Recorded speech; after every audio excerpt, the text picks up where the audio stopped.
Here, I am the law. Put that hand down, or I'll make sure you never get the chance to raise it again. I'll ask one more time, who are you? He just stood there, back straight, eyes locked forward, a gaze cold enough to make the gun tremble in the hand of the man who thought he had the right to make arrests based solely on the color of someone's skin. Stay with this story until the end, because sometimes the one forced face down on the ground is the very person who makes an entire society bow its head in shame. The man stepped out of the gas station, midday sunlight cutting across his face through the dusty glass, blood beaded on his forehead, a shallow wound but sharp as if made by a blade. The drop was heavy, sliding down to his nose before soaking into the collar of his black shirt, unbuttoned at the top, a dark tone too quiet for anyone to suspect it was hiding anything. He held a sealed water bottle he had just bought. He stood still for a second, as if waiting for the blood to slow, then walked toward the car parked a few meters away,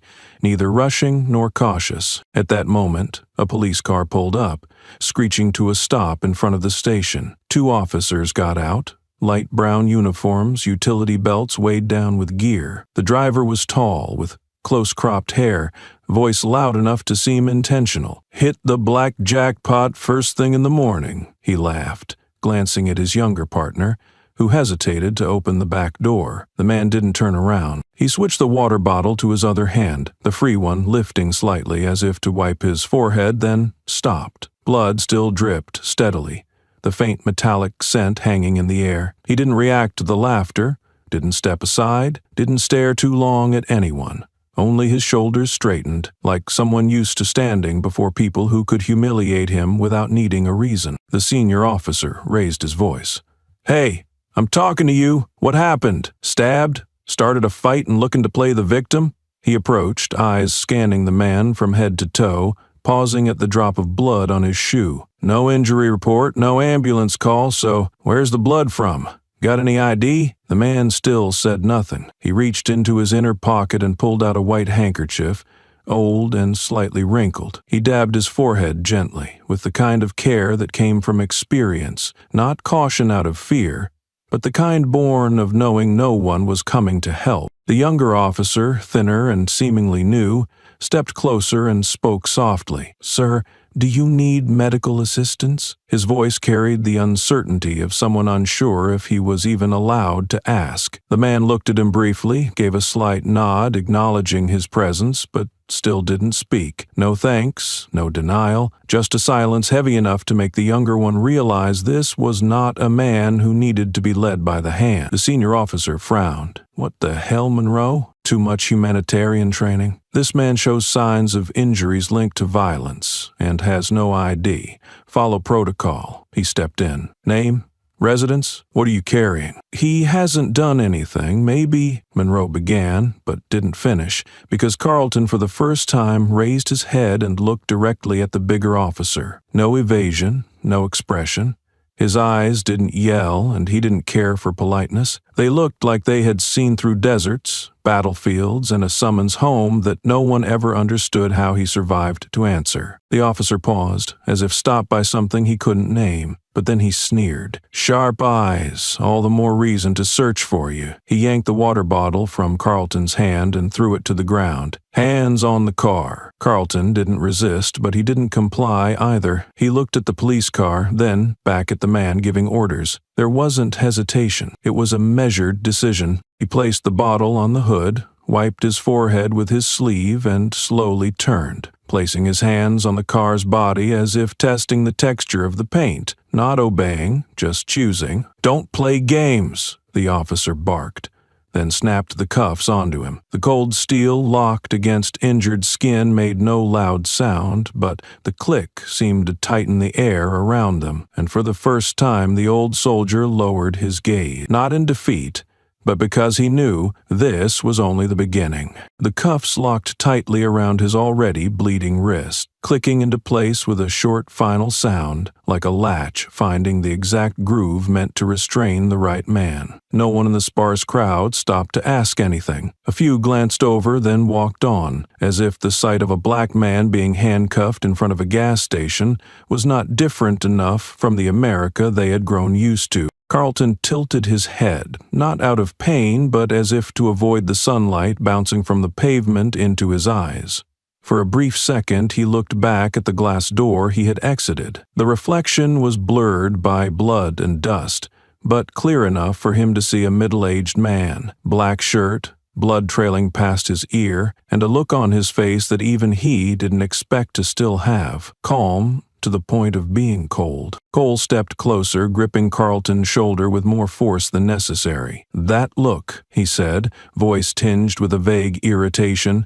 "Who do you think you are, someone privileged enough to walk around in broad daylight with blood all over your face and not get checked?" Carlton didn't answer. That question wasn't meant to be answered. It was a display of power, wrapped in the language of order. The younger officer, Monroe, stood nearby, eyes on Carlton's wrist, where blood had begun to seep between skin and metal. He opened his mouth, then paused, not because he feared Cole, but because he realized the silence of the man in cuffs was more unsettling than anything that could be said. "We have the right to detain you on suspicion of disturbing public safety," Cole went on, rummaging through Carlton's pockets and speaking loudly on purpose. "No ID, and you don't exactly look like someone out for a midday stroll." He pulled out a phone, his brow furrowing slightly at the unfamiliar symbol on the lock screen, a military insignia he didn't recognize. "You know what that is?" Monroe asked quietly. Cole shook his head. "Doesn't matter. Probably some vet playing with old memorabilia. They love slapping anything that looks like power onto their phones." He stuffed the phone into his shirt pocket. "We'll take him back to the station. Let the big guys run the checks. Who knows, maybe he's some uncle of one of those troublemakers from Ferguson." Carlton closed his eyes for a brief moment at the mention of that city, not out of anger, but as if his body had been trained to respond any time names like that were tossed out like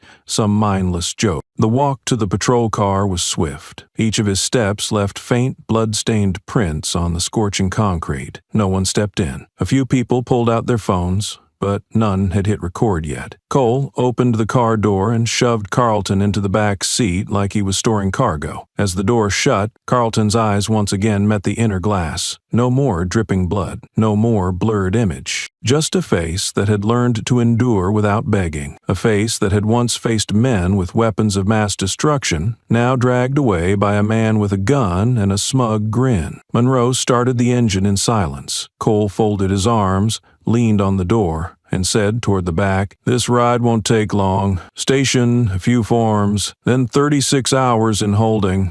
Law allows it." Carlton said nothing, but his gaze was no longer on the glass, no longer scanning the scene. He looked straight down at his cuffed hands, where the blood had dried into a faint, rippling trail. That trail ran from his wrist to the vein, and there, where the blood no longer flowed outward, he began to count the time. Not waiting to be released, but to see how long it would take before they realized they had arrested the wrong man. Not wrong by name, but wronged by the system. The patrol car door slammed shut behind Carlton, muffling the strained breath of a soldier bent forward in a position unfamiliar to someone who had spent a lifetime holding weapons. His hands were cuffed behind him, head tilted slightly, eyes gazing through the dusty window. Blood on his forehead had darkened, reaching his brow like a quiet emblem. Monroe sat silently up front. Cole opened the door and barked, "Out, full search." Carlton stepped out slowly but steadily, still upright despite the cuffs. He moved like someone used to commanding, not submission. Cole patted him down roughly, pausing when he pulled out a plain black phone, no logo, no wallpaper, just one button on screen. One touch. Cole scoffed, tossing it to Monroe. "Guess it calls the Pentagon or something." Monroe stared at the screen.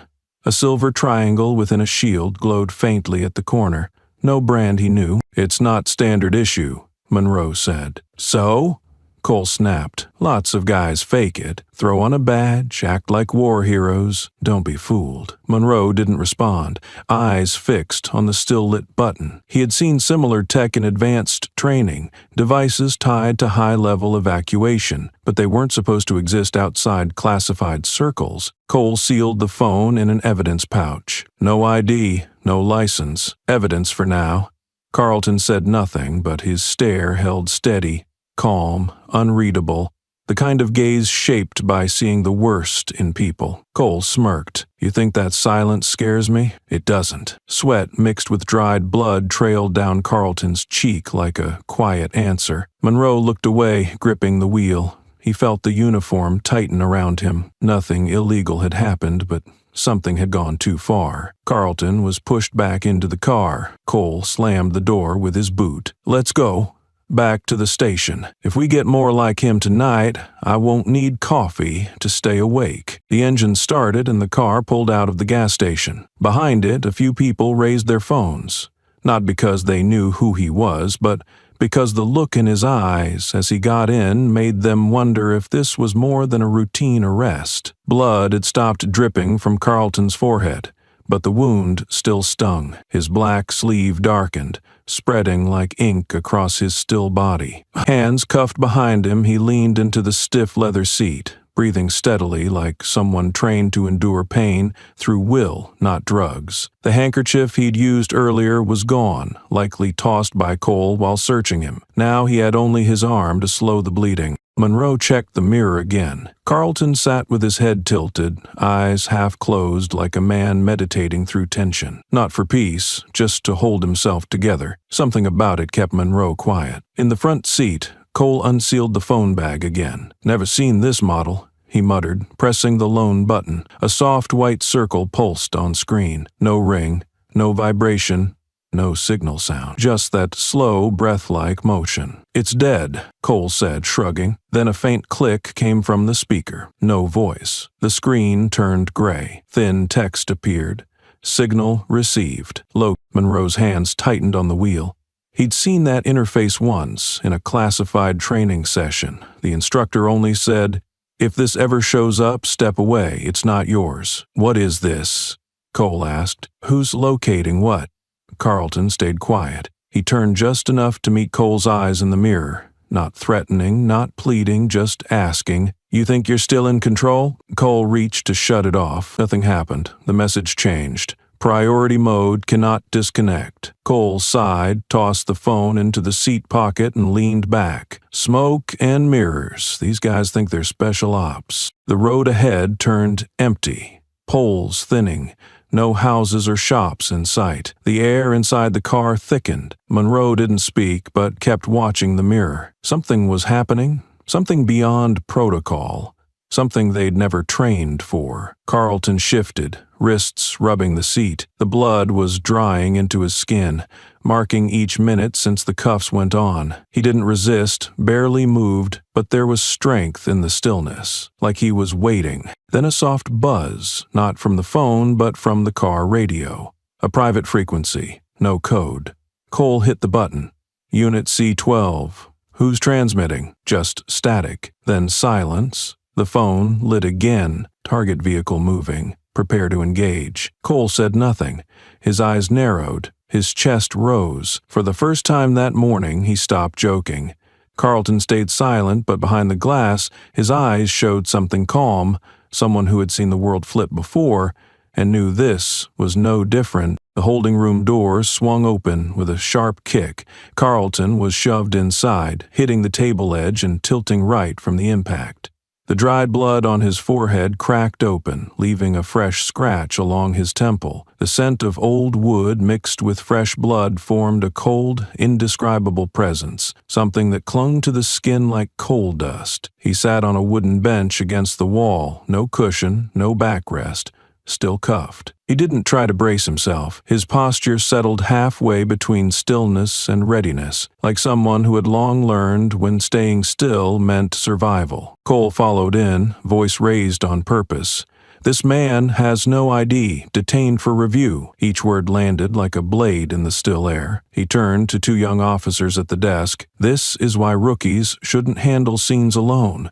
Law is law, but reflexes keep you breathing." Monroe stood near the door, eyes avoiding everyone, fixed on the blank space between the ceiling and the steel frame, anywhere but the reflection of his silence mirrored in someone else. Cole removed his holster, dropped it on the desk, and then leaned on the bench beside Carlton. He lowered his voice but kept the edge. "I don't care who you are.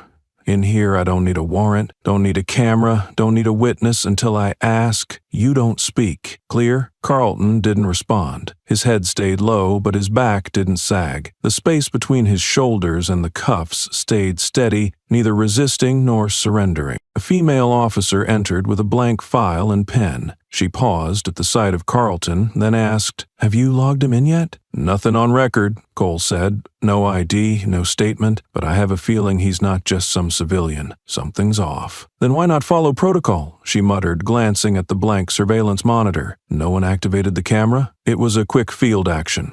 Cole cut in. "Nothing big enough to record, just mark him as uncooperative subject. As for the reason, suspected involvement in undetermined violent act." Carlton shifted slightly, just enough for the room to fall still. He turned his head left so the light revealed his swollen cheek. His voice came low and steady, honed from conversations where every word carried more weight than bullets. "How long can I sit here without any valid cause?"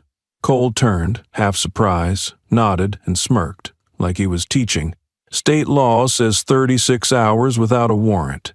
If you keep quiet, maybe more. Depends on how long you keep me entertained." Carlton blinked once. No weariness, no challenge. His reply was barely above a whisper, but it filled the room. "Then I'll be silent for every minute of those 36 hours.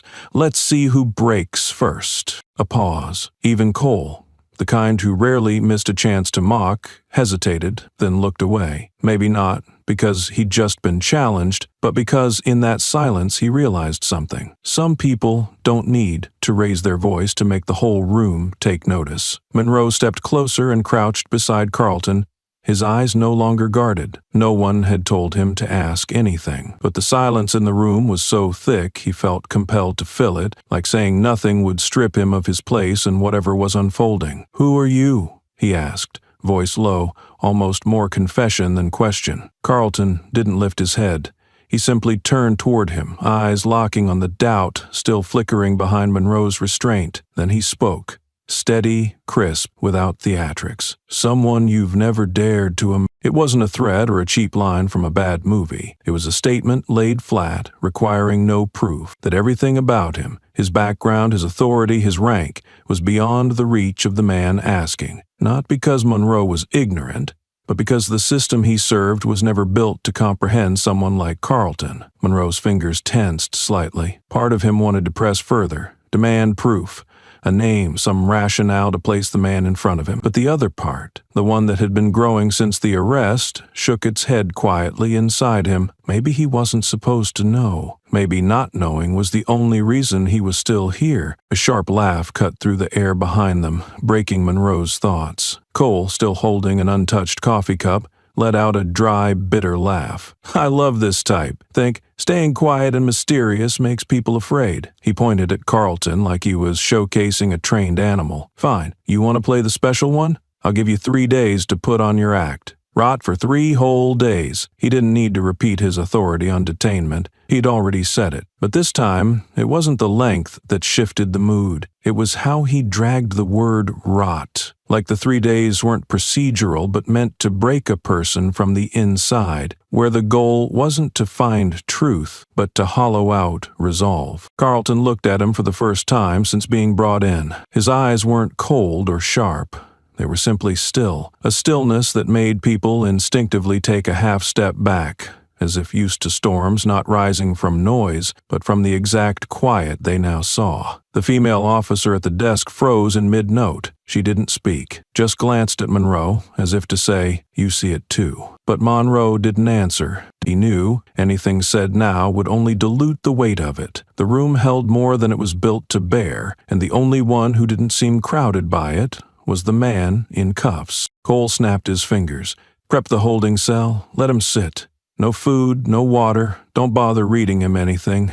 Let him talk first." Monroe stood, walked down the hallway, and didn't look back. His footsteps on the floor made a small rhythm, louder than the sound of papers turning behind him. Carlton remained seated, his shadow stretched across the tiles, up the legs of the steel table. Under the harsh fluorescent light, the bloodstain on the bench had spread into an oval, no longer red but iron brown, dull, deep, and persistent. There was no need for more questions. Everything that needed saying had been said, and what was left, he knew, would never come from words. No one at the Ellington Town Police Station knew that while Carlton sat on a cold wooden bench, his wrists swollen and blood seeping through his sleeve, more than 1,000 miles away, a signal was being rerouted through 3 layers of encryption. It bypassed the public communications grid and reached the core of a system unknown to most senior officers. The phone made no sound, didn't ring or vibrate, but the moment Cole accidentally pressed the one-touch button, a rapid signal was triggered. It didn't need a secure line. It was part of a strategic security network. Within 2 seconds, the alert reached a dark room beneath the Pentagon, where the tactical fallback watch had operated silently since a domestic security overhaul 2 years prior. Inside that room, 2 watch officers saw the main screen change color, from green to amber, then to red. The words, "Unauthorized detention signal," appeared, along with the ID code, Alpha 09. The lead operator, a salt and pepper-held man with 3 deployments in the Middle East, stood immediately. He didn't ask why the signal was triggered. The code alone told him everything. The person tagged with it was being held illegally. Priority 1, subject detained outside protocol, pinpoint location. His voice was calm, firm, and impossible to ignore. A younger analyst entered the coordinates. Signal originates from Ellington County PD, Missouri, small town unit, county level. Who's the detainee? The commander asked. System shows no name, but the backtrace matches Carlton D. Cross, Lieutenant General, Army, Commander of the Department of Defense, Independent Tactical Analysis Unit. Status: active. The young man swallowed hard. Not suspended, not retired. Holds highest command authority in the Quiet Deterrence Program. The room fell still. They all understood what that meant. Carlton D. Cross wasn't just another name. He was part of the most discreet branch, tasked with probing incidents that could erode public trust in federal governance, especially local law enforcement. Every outing he made was classified, every appearance nameless. But when that phone sent a signal, the system moved. "Deploy immediate contact team," the commander said, not needing a map. No military gear, no uniforms, no heavy weapons, but enough ID markers to stop local authorities in their tracks. The logistics officer nodded, selecting a 4-person team. 2 VIP escorts from the Korean DMZ, a strategic communications expert, and a colonel who had advised the Pentagon Inspector General. "I'm going too," the commander added without waiting for discussion. "If we let a 3-star general get dragged in a town with 3 surveillance cameras, the entire chain collapses tomorrow." A small transport aircraft was dispatched, no state clearance required under Defense Protocol 5.1. As the plane departed the base, an auto alert was sent to the Secretary of Defense. Protective contact activated. Subject Carlton D. Cross. Priority absolute. And back at the Ellington station, where the handcuffed man had yet to reveal his identity, the only thing now audible was the sound of footsteps approaching, very close. And this time, none of them were ready. In nearly 30 years of service, Carlton D. Cross never once appeared on the cover of a military magazine. No honors ceremony, no biography on a government website, no televised speeches. Those who had served under his command knew this was intentional. Carlton didn't need recognition. He was designed to exist as a blank space no one questioned. But once someone stepped into it, they had to rethink how the whole system worked. In Washington, senior defense officials could stay silent before Congress, before the press, even in the face of accusations. But when Carlton D. Cross's name appeared on a screen, no one argued. They just issued orders. A matte gray armored SUV, without plates or markings, rolled out from a military airstrip on the city's edge less than 5 minutes after the initial signal was confirmed. No sirens, no flashing lights, no radio chatter. It didn't need special clearance, because it embodied a form of authority no document could override. Inside were 4 individuals. None wore uniforms or badges, but in the left breast pocket of each was a thin metal card, lighter than a bank card, unmarked except for a laser-etched barcode that couldn't be faked. Each card granted instant operational clearance, and each person had the authority to shut down a state-level police department within an hour if necessary. The driver, a young woman with dark skin who had served in off-book operations in Afghanistan, didn't ask for directions. The military-grade GPS had locked on. The signal from Carlton's device was visible on the screen. No guesswork. Just arrived. A few blocks away, a patrol officer had stopped traffic at a small intersection due to a minor accident. He saw the SUV approaching. No slowing down, no rerouting, no effort to avoid civilian cars. Instinctively, he raised his hand to stop it, but as the vehicle neared, daylight caught a small metal strip embedded in the windshield, the kind only seen on vehicles with absolute access. He lowered his hand and stepped back, without needing to know who was inside. Another officer moved to step out, but his partner tapped his shoulder. "Don't, that's one of theirs." The other officer froze. No one had formal training about those vehicles, but everyone knew, if you ever considered stopping one, make sure you're not in uniform. The SUV made no sound beyond rubber on hot pavement. It passed the town's admin center, reaching the intersection where the police station stood, a cold gray block amid quiet storefront. No sirens, no loudspeakers, no warning signal. When the SUV stopped outside, no one got out right away. A second signal was sent, not through a phone, but via military data line, injected straight into Missouri's internal system. The governor's office received an automatic update in the afternoon briefing feed.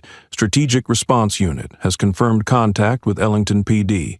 Reason: evaluation of high-level Department of Defense detainee status. Inside Ellington PD, Cole was finishing his last cup of coffee for the day. No one in the station knew that less than 30 meters away, a power mechanism was idling at the curb without needing to announce itself, and no one there understood that this time they hadn't just arrested the wrong man. They had detained an official the system was not built to lose control of. At the gas station where everything began, the midday sun had shifted into a muted gold, casting a haze over the oil-slicked pavement. The shopkeeper, a man in his 60s, was restocking drinks outside when he heard murmurs from a group of teens near the lot. One of them squinted at a phone screen, then turned toward the police station 3 blocks away. Moments later, another phone was raised, showing the same footage to someone nearby. The older man was about to ignore it until one frame made him stop. It showed a black man in a black shirt, handcuffed, blood trickling down his forehead to his cheek, being pushed into a patrol car. The image was blurry, dimly lit, but he didn't need resolution. His breath caught. "God, that's Carlton." And younger man turned. "You know him?" "Of course I do," the shopkeeper said, voice trembling. "If you were at Kandahar back then, you never forgot Carlton Cross. He wasn't just an officer. He got the whole unit out of an ambush without losing a single man. Not one." The clip spread faster than any sign or warning tape. A veteran in another state, scrolling through social media, paused and rewound. His eyes locked onto Carlton stepping out of the squad car.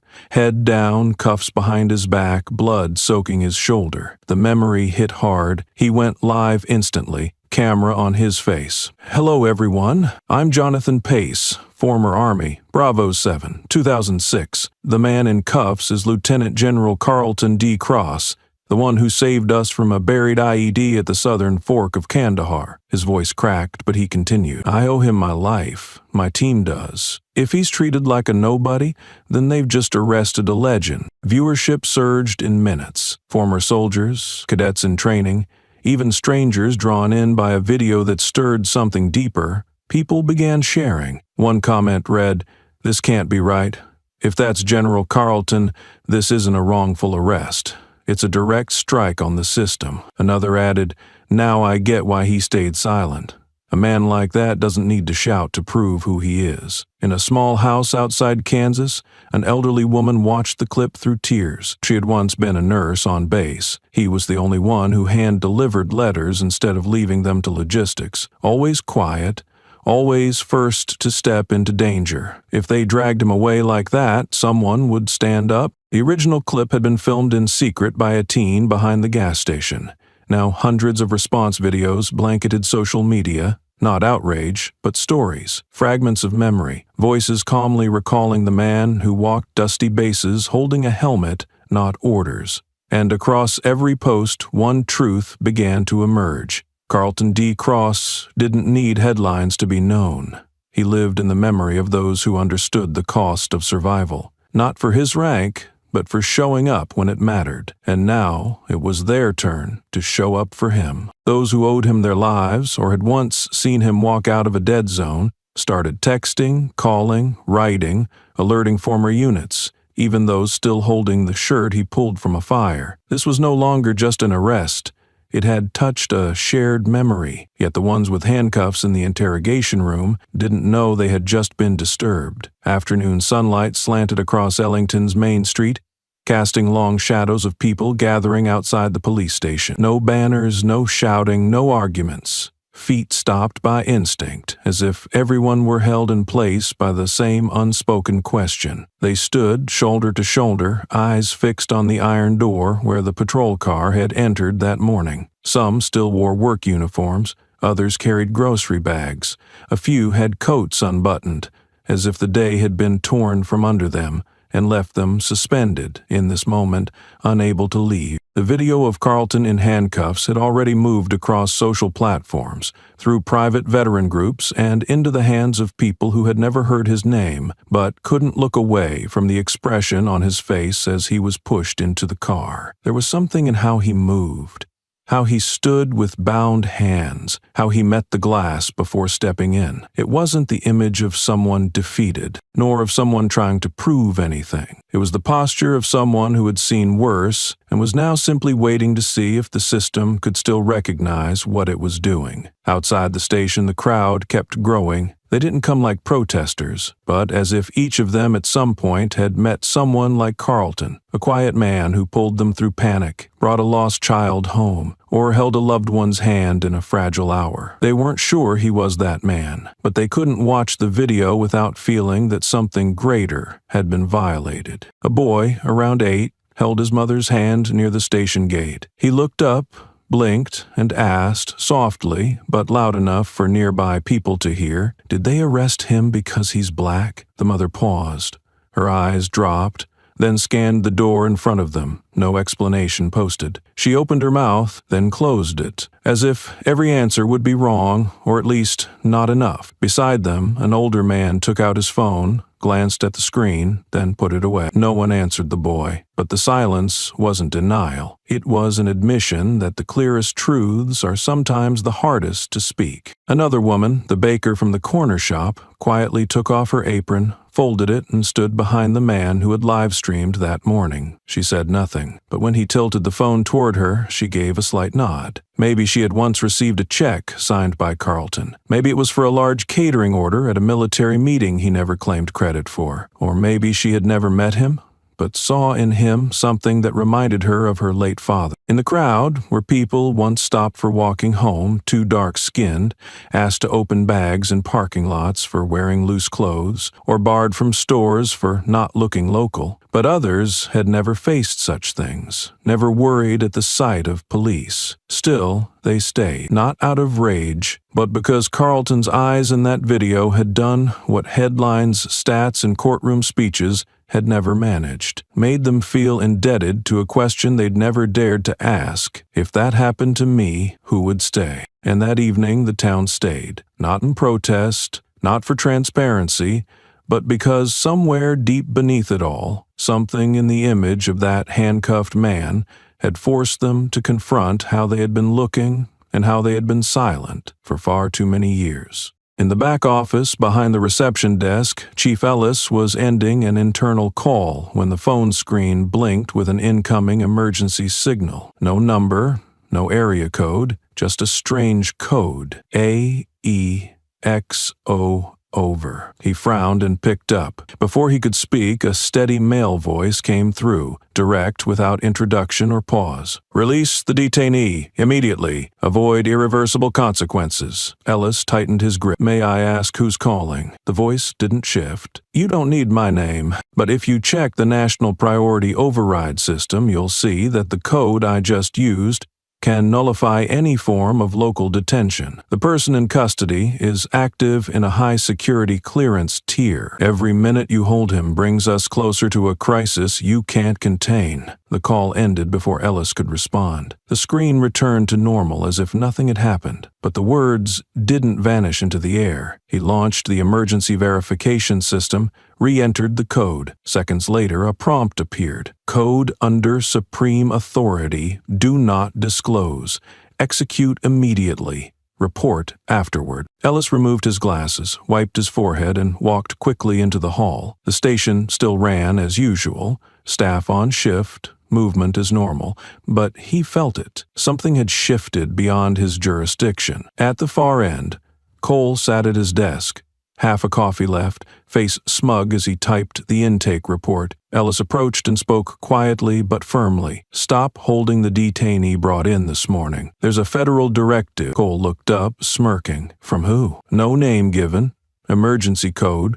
I just verified it. Possibly Defense Department." Cole chuckled, shaking his head like it was a bad joke. "You expect me to believe someone at the Pentagon cares about some black guy arrested at the Allington gas station? You know how many fake scare calls I've heard?" Ellis didn't flinch. "This one's different. The system verified it automatically. That can't be faked." Cole stood, circling the desk with arms folded. "I don't care what system it is. I make the calls here, and if you think I'll release someone with no ID over an anonymous threat, then you've forgotten why I wear this badge." "It's not a choice, Cole," Ellis said.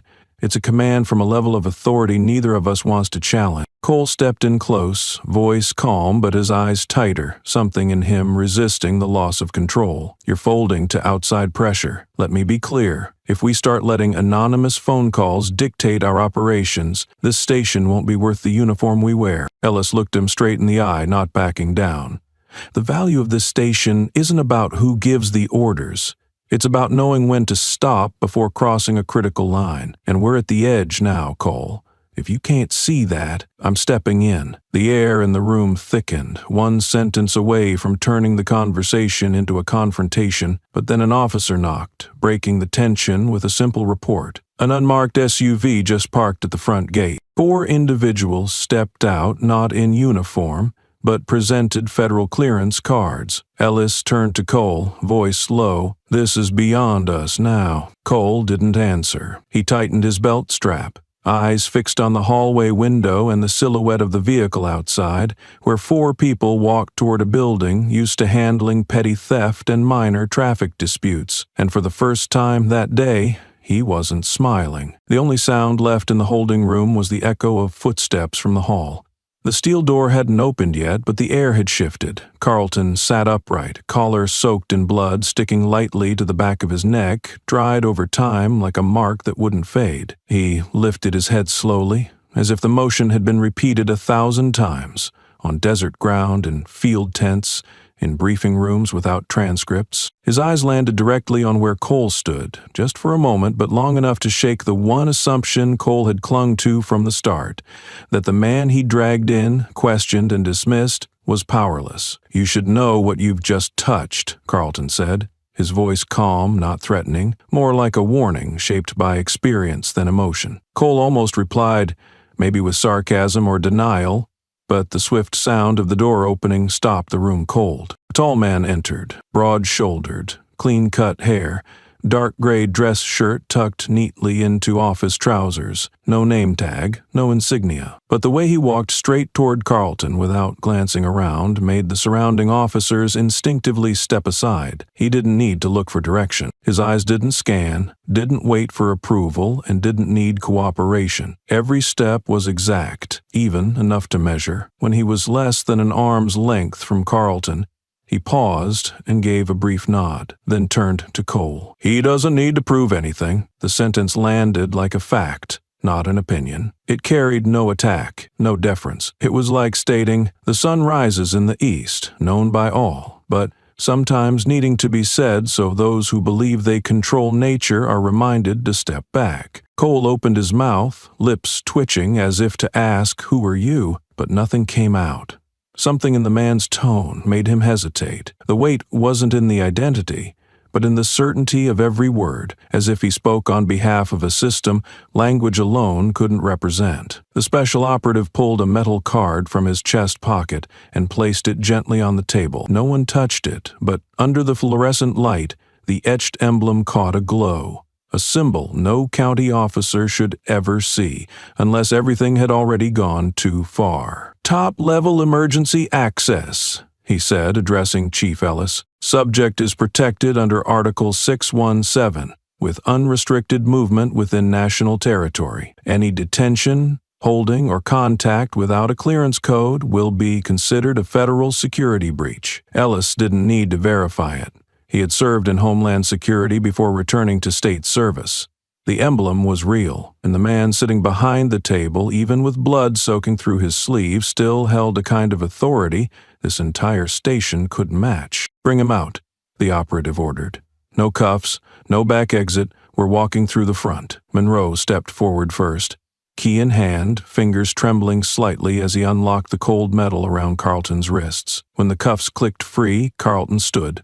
Not slowly, not rushed. He straightened his collar, walked toward the man who had entered, as if he had done this many times in many places, whenever the system forgot who it was detaining. Cole didn't move. He stood frozen, hand gripping his belt, index fingers somehow already withdrawn from his holster without him realizing it, and the front door of Ellington Police Station, where hundreds of townspeople had gathered outside, opened for the first time that day. But this time, the person walking out wasn't someone being taken away. He was a high-ranking officer escorted out of a place that had believed it had the right to hold him. Carlton stood in the main lobby of the Ellington station, no longer handcuffed, no longer a silent target beneath scornful stares. The atmosphere had shifted. Those who had once barked orders now stood quiet, their claims of local authority dissolving before the presence of 4 agents who required no introductions and issued no warnings. Yet what froze the room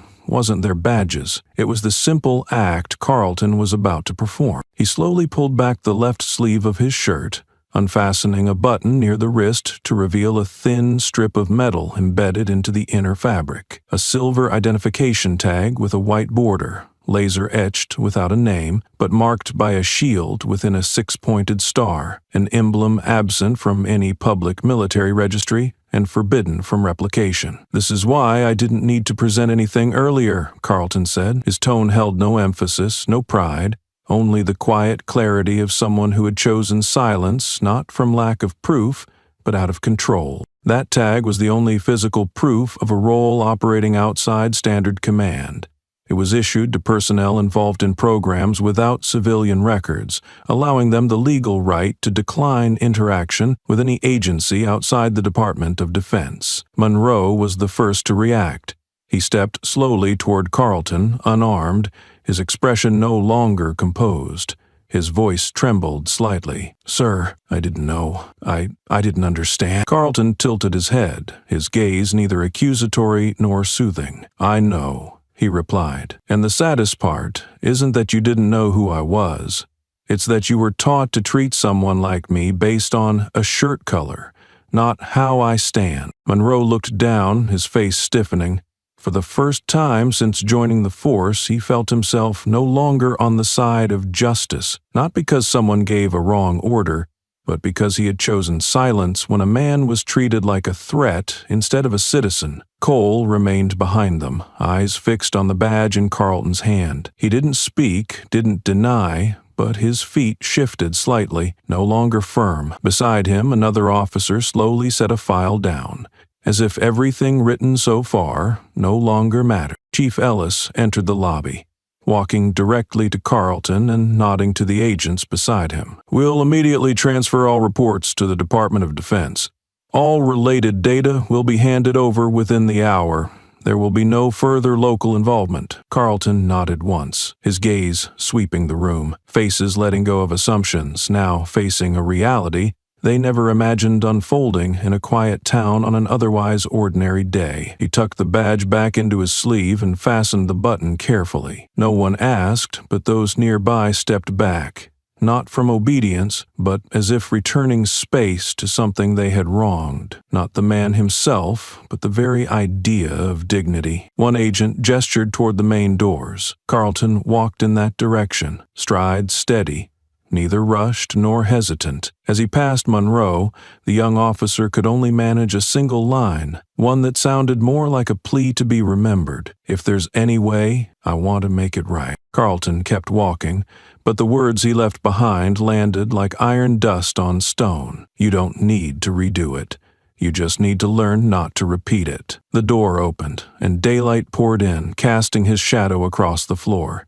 No cameras recorded the moment, but everyone in Allington Station knew they had seen something rare, a man walking out of a system that tried to erase him unchanged. He turned back. His look wasn't one of someone just released, but of someone used to rooms where a glance could stop conversation. Blood had dried on his sleeve, dust clung to his shoes, but his posture held. What had felt like dominance moments ago was now quiet, waiting for someone who didn't need a title to lead. He looked at the young officer, face still tight with shame. Carlton didn't scold. He just said, clear and calm, "I'm not here to take jobs. I'm here to see who deserves to keep them." The words echoed like a stone dropped in water. No threat, no warning, just a man resetting the standard without raising his voice. Before anyone could respond, the front door swung open. Military boots hit the tile. A uniformed man, a colonel, stopped in front of Carlton and saluted, not out of formality but respect. "General Carlton," he said, loud enough for all to hear. The room snapped back. Officers who thought he was a nobody stood straighter. The younger officer's shame turned into clarity. Cole, once so sure, stepped back, eyes on the colonel's rank, trying to make sense of it all. Carlton nodded, then asked, "Status?" The officer replied, "Perimeter secure, emergency lines silent. Command requests your exit for review." Carlton glanced around. "I'm not leaving yet. There are things I need to finish." The shift was clear now. Authority wasn't in the badge or the rank, but in the man they'd tried to contain. He turned to Monroe. "Name?" "Monroe, sir." "Then you'll write the report to Justice. Not just what happened today. Include what made you stay silent yet." Monroe nodded. His first true lesson in accountability, delivered without a raised voice. Carlton walked on, the officer beside him, not as an escort but as an equal. As they neared the door, sunlight swept across his badge, catching the light like a cut between two worlds, one that believes power lies in shouting, and one that knows real strength is holding firm to what's right when everything else is noise. Old case files were transferred from the Federal Archive, accompanied by a series of authentication codes, accessible only to those with special clearance. In the meeting room of the Ellington Police Station, once the stage where Cole flaunted his authority, every document he had worked for years to bury was now being read aloud. No one spoke as Carlton laid out copies of reports sealed under, handled internally. One documented a handcuffed victim being beaten. Another described the screams of a teenager pinned to the ground for not answering fast enough. There was even a letter from a widowed mother pleading to reopen the case of her son's death during a suspicious chase, an incident where Cole had been cleared, with the note, "Procedure followed, no grounds for liability." Carlton didn't raise his voice. He opened the final file and said, "In 2019, a soldier of mine, Sergeant Terrence Dawes, had his jaw broken by Cole while off duty and in plain clothes. Recorded reason: non-compliant attitude. He was just asking for directions." A silence followed. Officer Monroe, who had once apologized to Carlton, was now transcribing every statement. He underlined Dawes's name, writing not out of obligation, but because it finally felt necessary. Carlton played a video on the main screen. Though blurry, it clearly showed Cole's fury as he slammed Dawes against a wall. It wasn't a mistake. It was instinct. An instinct the system had once excused as Occupational pressure. Cole stood to object but was stopped. Carlton didn't react, but his gaze pulled everyone in the room back to where justice begins, not with delayed apologies, but with admitting the line between protection and aggression had been crossed. "I requested an investigation then," he said. "Someone intervened, claiming it was a civil matter since he survived. They forgot he was a soldier on leave." Monroe glanced at Cole and saw his fists tighten. The man who once radiated untouchable authority now seemed to be holding himself up by force. But Carlton didn't care about his posture, only the truth, and how long it had been buried. "Do you remember what you said before you hit him?" Carlton asked. Cole said nothing. Carlton didn't wait. He played the recovered audio, Cole's voice, slow and cold. "You think I'm scared of a guy in uniform?" The room froze. Those who once called Cole a keeper of order now avoided his eyes. Carlton didn't shout. He simply closed the file and turned to the Justice Department representative. "I'm not requesting prosecution. I'm requesting clarity. If someone like this still holds a badge, then the system has chosen to bend justice to preserve comfort." The representative nodded. From that point on, the meeting was no longer internal. It became a system audit, where every erased line reappeared, clear and unforgiving, leaving no room for "I didn't." Carlton turned to Monroe. "Add this to the report, and note, case previously closed. Reopened because the witness never stepped back." Monroe wrote it down. His hand trembled, but his eyes had changed, and Carlton knew that, whatever the outcome, he had placed a stone back into the foundation of justice, where the past could no longer be covered by the words already handled. Cole shot to his feet, pointing straight at Carlton as if he were an intruder in sacred territory. "He looked like the suspect. The description was clear. 6 feet tall, black coat, acting erratic." His voice cracked under pressure, but he clung to the arrogance baked into his tone. "I acted on field instinct, on training. If we all need permission before doing anything, why have police at all?" Carlton didn't break eye contact. There was no anger in his gaze, only a depth that stripped excuses bare. He stepped forward, close enough for his voice to fill the room without rising. "And you think, looks like, is enough to hit a person?" No one spoke. No one had to. The question wasn't meant to be answered. It was meant to shake loose what had stayed silent for too long. Carlton went on, voice low and sharp, each word honed like a blade from training grounds. "Do you know how my soldier survived that blow? You fractured his cheekbone, dislocated his right shoulder, and left him on the roadside. Because he looked like a description, one that wasn't confirmed, one based on a feeling." "Whose feeling?" "Yours." The young officer across the room struggled to breathe evenly. He had never heard a detainee speak to a superior like that, nor seen a superior too stunned to interrupt. Carlton turned to him, eyes not condemning but unflinching. "Do you believe that too? That looking like is enough to shove someone like me into a car, hold him with no paperwork, no lawyer, no questions?" Cole squinted, searching for a way out. I followed protocol. That case was reviewed. No major violations found." Carlton gave a slight nod, as if waiting for that exact answer. He pulled a document from his inside pocket, a full-color copy with a Justice Department seal. "His file wasn't public. It's classified, but I was his commanding officer. These are his photos after the assault. And here's the real suspect, arrested 3 hours later, in another state, with a completely different medical and DNA profile.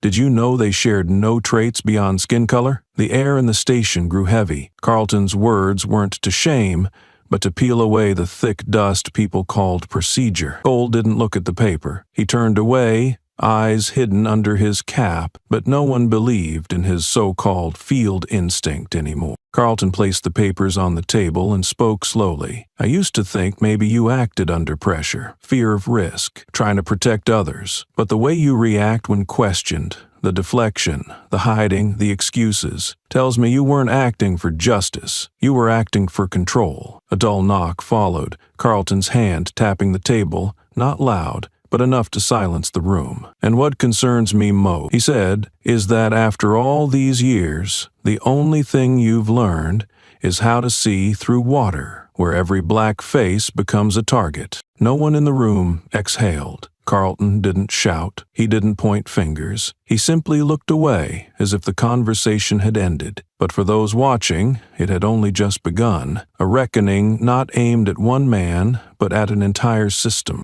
Chief Delaney stepped into the silent room, his polished shoes striking a rhythm against the worn tile. He didn't look at Cole or Carlton right away. His eyes landed on the open file where the truth no longer needed explanation. Sweat formed on his brow, but his voice stayed calm, the kind that came from 30 years on the job. "We could handle this internally," he said, suggesting a neutral path to avoid fallout. "No one wins if this goes public. The system's already strained. People are losing trust. A formal reprimand, an official apology. What do you think?" Carlton didn't answer immediately. He met Delaney's gaze, one that stripped the language down to what it meant. "Pride," he echoed quietly, tasting the word. Delaney nodded, keeping his tone diplomatic. "I just think we could close this clean. Don't let outsiders dictate how we run our house." Carlton placed his hand lightly on the table, fingers gathered like setting the tempo for a song no one wanted to hear. "I didn't come here to punish anyone. I don't need someone to bow and apologize on camera,"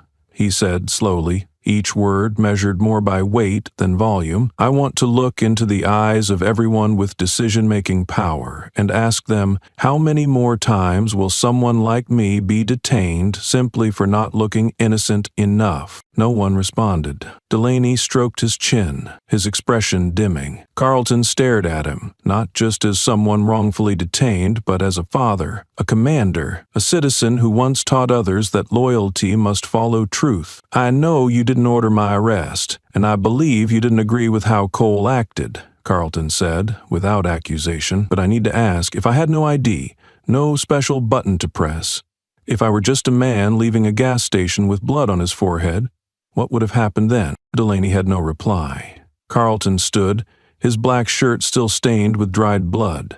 He walked slowly toward the door, then paused. "I once commanded people who had to decide in 15 seconds.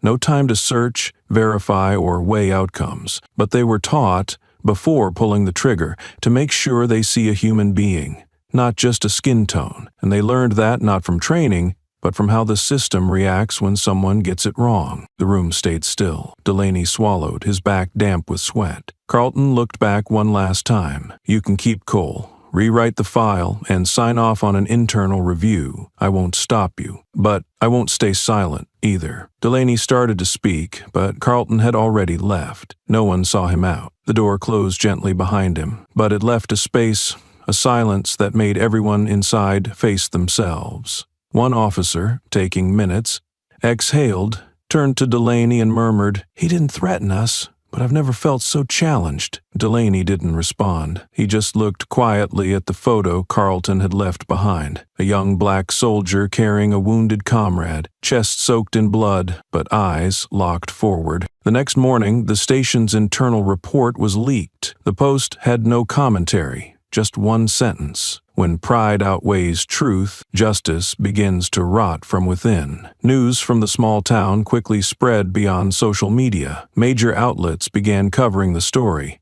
not because they knew Carlton's full background, but because his silence had forced the system to look at itself. Clips from the police station footage aired on national television. No yelling, no struggle. Yet it was that silence and Carlton's gaze that made people unable to look away. On Capitol Hill, a closed-door meeting brought together lawmakers from both parties. Abuse of authority wasn't new, but this time, public opinion wasn't divided. A young congressman asked, "If he weren't a general, would we even know this happened?" The room went quiet. A middle-aged woman, once a military lawyer, replied, "This isn't about rank.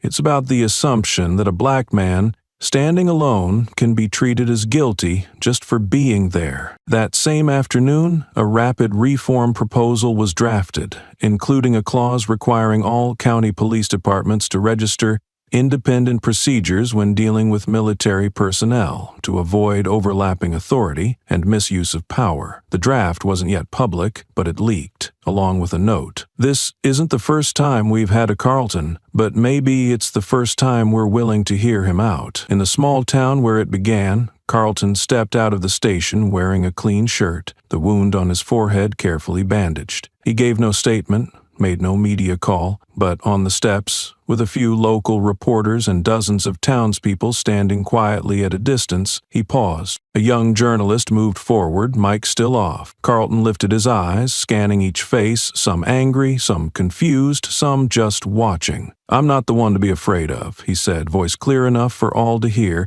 "It's the truth, when ignored, that will tear down everything you think you're in control of." No one clapped, but one by one people followed him with their eyes as he walked out of frame, and his words weren't for effect. They cut through the apathy embedded in the system. A teenage boy, standing with his mother, held a handmade sign. "Justice wears no rank, but it still deserves a proper salute." The writing was uneven, but his eyes, behind Carlton, the young officer, the one who had hesitated when ordered to cuff him, quietly removed his nameplate and placed it on the front desk. He said nothing, but everyone knew what it meant, starting over from where he had once gone wrong. Minutes later, headlines began to roll in, but Carlton was already gone. He didn't wait to be cleared. He didn't go on talk shows or appear at hearings. What he wanted wasn't recognition, but for someone to ask themselves, if I were Carlton today, would I feel safe walking into a police station? And somewhere, in a quiet room lined with files, lawmakers were writing that question down, as a reminder that truth doesn't disappear. It only stays quiet until someone dares to name it. The notice was posted in front of the police station that morning, marking an end to unchecked abuses that had gone unquestioned. Under intense pressure from federal agencies and unprecedented public scrutiny, the decision to permanently suspend Officer Garrett Cole was finalized after a single emergency meeting overnight. The stated reasons were clear: severe violations of professional ethics, unjustified use of force against civilians, and obstruction of internal investigation through refusal to report the truth. At the press conference shortly after, the Director of Internal Affairs stood before dozens of cameras and delivered a statement that brought the room to silence. He spoke slowly, every word deliberate. A bullet can kill a person, but coordinated silence in law enforcement can kill an entire community. No one challenged it. No immediate questions were asked. The whole institution was being forced to look inward, with no exits left. At the same time, Carlton attended a closed-door meeting with federal representatives and the Special Investigative Unit. Dressed in civilian clothes, he carried only a thick file containing testimonies from those who had once stayed silent out of fear, habit, or direct threats. One audio clip played, the trembling voice of a young officer describing the moment he saw Cole assault a plainclothes soldier and turn away. Carlton placed his hand on the table, not to accuse, but to ask, if you had spoken up that day, would I even need to be here today? By the end of the meeting, that young officer was recommended for protective witness status and enrolled in a 3-month internal reform program, not as punishment, but as a new form of commitment, where truth could be faced without shame. Carlton said nothing more, but the way he walked out, eyes neither lowered nor turned to the media, made clear to the entire system that everything buried after the incident would be brought to light, layer by layer. Garrett Cole was forced to surrender his badge, turn in his weapon, and was banned for life from serving in any law enforcement capacity nationwide. His former defenders fell silent. Those who once doubted Carlton now had nothing to say, and the public, instead of gloating, began asking deeper questions. How long had someone like Cole existed in the system, and why hadn't anyone stopped him sooner? By the day's end, a post went viral on social media. No author's name, just an image of a pair of handcuffs next to a worn military ID card. A man who gets beaten is not as frightening as one who rises from that beating and still chooses the right path. The internal meeting had lasted barely 15 minutes, but its contents had been years in the making, shaped by voices once silenced. Carlton, standing in a crowded room now dead quiet, didn't need documents or microphones. He simply reopened a folder of testimonies, Not from victims, but from witnesses who once stayed silent. Each line was a memory the system had tried to bury. But today, none were marked insufficient evidence. A young officer, face still scratched from field training, stepped forward. He said little, only bowed his head, and read the exact account he once ignored. Carlton placed a hand on his shoulder, his gaze not accusing, but passing along part of the future's weight. From the hallway, the quick steps of a courier echoed as they delivered an official notice from the Federal Investigative Office. It read clearly, "Richard Cole, permanently removed from all roles in public service, including criminal enforcement, oversight, and training." When the clerk read the final line, the room remained still. No applause, no sighs of relief, because for them, this wasn't closure. It was a long overdue necessity. Cole stepped out, his expression unreadable. He was still in uniform, but the shoulder insignia had already been removed. The internal affairs officer handed him a small box containing his badge, an unloaded service weapon, and a sealed envelope outlining the termination of all legal authority. Carlton didn't look at him, but he didn't look away either. When their eyes met briefly, one side held the silence of a man who once believed himself untouchable. The other, the calm resolve of someone who never needed to raise his voice to be heard. "Procedures complete," the officer said quietly. "He has 2 hours to leave the department." But Carlton didn't leave right away.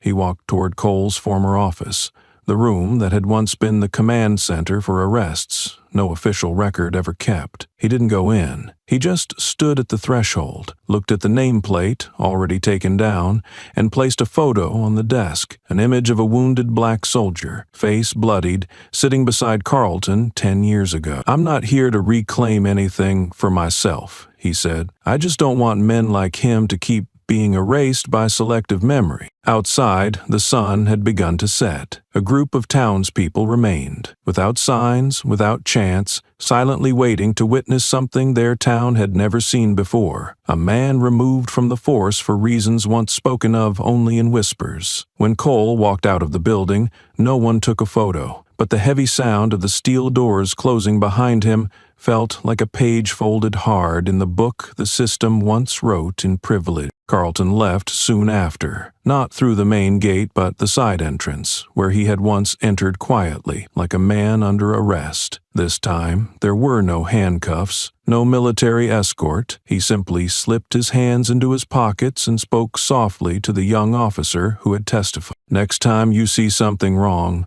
don't wait for someone else to say it first." It wasn't advice. It was a quiet test he left behind, not for one man, but for an entire profession that once believed silence was safety. But today, Carlton had shown that silence is often what gets you removed. Let me know if you'd like this version adapted for publication, voiceover, or legal review. Despite the heat surrounding the case spreading across every social platform, a strange pattern began to emerge. Clips showing Carlton's arrest at the gas station started vanishing from major social networks.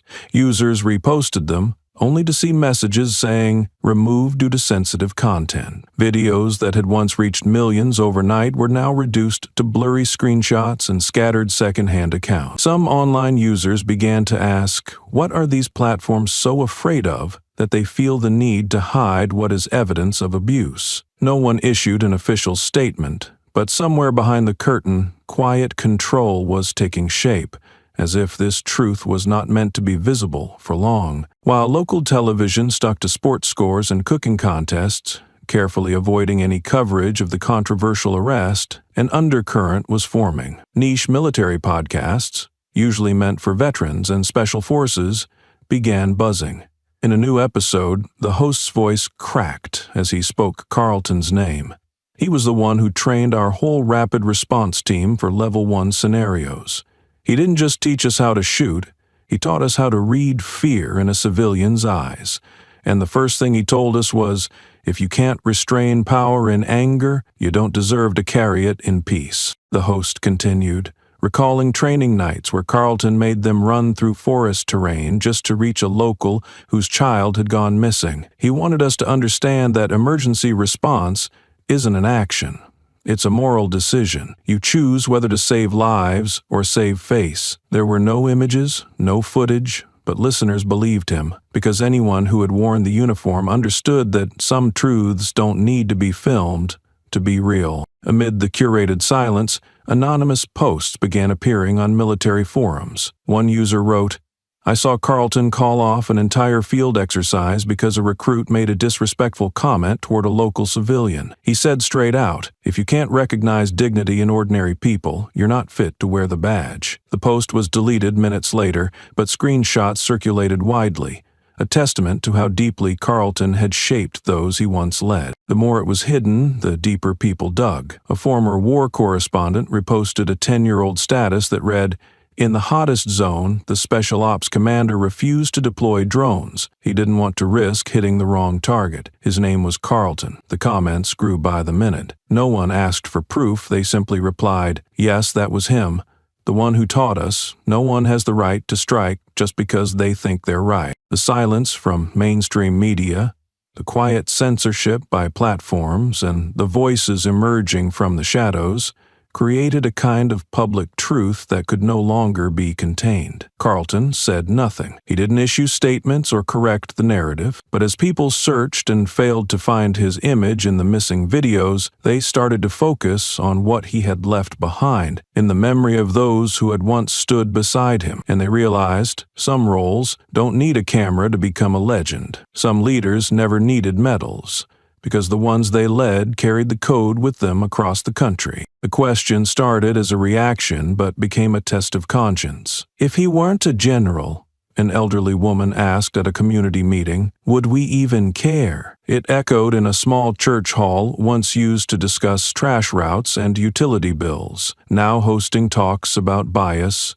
and human worth. A high school student spoke up, "If it were a homeless man instead of Mr. Carlton, I don't think anyone would have filmed it.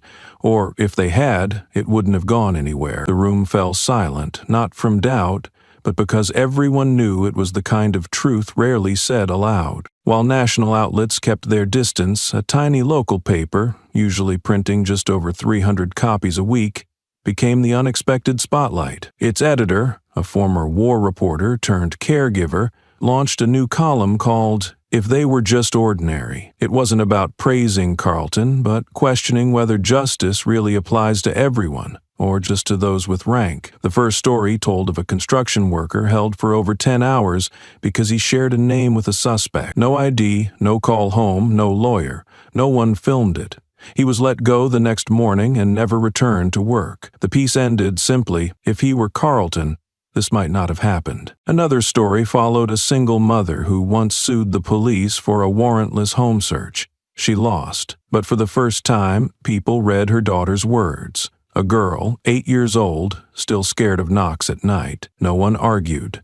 The story wasn't explosive, it was honest. One reader wrote, "If justice only shows up for the famous, it's not justice, it's privilege." Carlton didn't respond publicly, but a former aide shared an email where he wrote, "Each time we defend only the known, we help erase those with no name." Local officials began to feel pressure. At a city council meeting, someone asked, "How many people who aren't important enough need to be wrongfully arrested before we change?" There was no immediate answer, but it was recorded, something that hadn't happened in years. People who once stayed quiet began to speak. Their voices shook, but they spoke. The small column kept going, week by week. No dramatic photos, no soundtrack, no forced outrage. Just plain truth from those long ignored. And what held readers wasn't noise, it was the stillness. The kind that made people pause, reflect, and ask, do we care about justice? Or only when it happens to someone with a name we recognize? News that 6 states had reopened old disciplinary cases sent shockwaves nationwide. Incidents once marked, handled internally, were pulled from archives, re-examined under new standards. Reports once dismissed, footage once ruled inconclusive, and complaints long ignored were now being refiled. State attorneys general demanded not only reviews but public dialogue with those whose complaints had been silenced. The media stopped focusing on Carlton and turned to how the system was shifting. Some outlets called it the unlocking of memory. A former legal officer recalled, "Years ago, I filed away testimonies with no physical proof.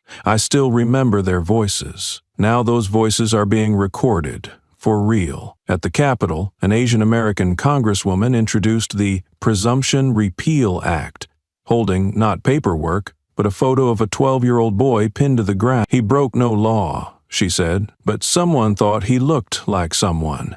And that was enough." Some police groups pushed back, fearing limits on officer discretion, but a coalition of veterans countered. "We're trained not to pull the trigger without ID. Why should police be trained less?" Civil rights groups shared the bill with stories from those wrongly profiled. One father said, "I don't blame the officer. I blame the lens he was taught. Until we change that, nothing changes." At some academies, young instructors quietly revised their curriculum, adding sessions where recruits heard from those once wrongly stopped. On the board, one wrote, "If the only match is skin color, that's not suspicion. That's bias." When the bill reached hearings, letters poured in. One was read aloud. "I've never been arrested. I've never sued. But I used to teach my daughter to trust the police. After last week, I don't know if I still can. Help me believe again." That, more than anything, made this bill different. It wasn't born from rage, but from the need to reclaim something basic, that no one should be treated as dangerous just for existing. On national television, a black female governor addressed millions with calm presence and eyes that held something hard to name. She didn't read a script or pause for applause. "Black people have been hurt too many times just for looking like someone," she began, her voice steady, each word drawn from personal memory. "We've turned appearance into cause, skin color into control, and resemblance into an unofficial arrest warrant." The hall stayed quiet, not from lack of support, but because for the first time, those words weren't a slogan, but a statement. Behind her, a screen showed images from the past 10 years. Young men forced to the ground. Students searching for dressers wearing oversized jackets. Each case was tagged with one line from the original report.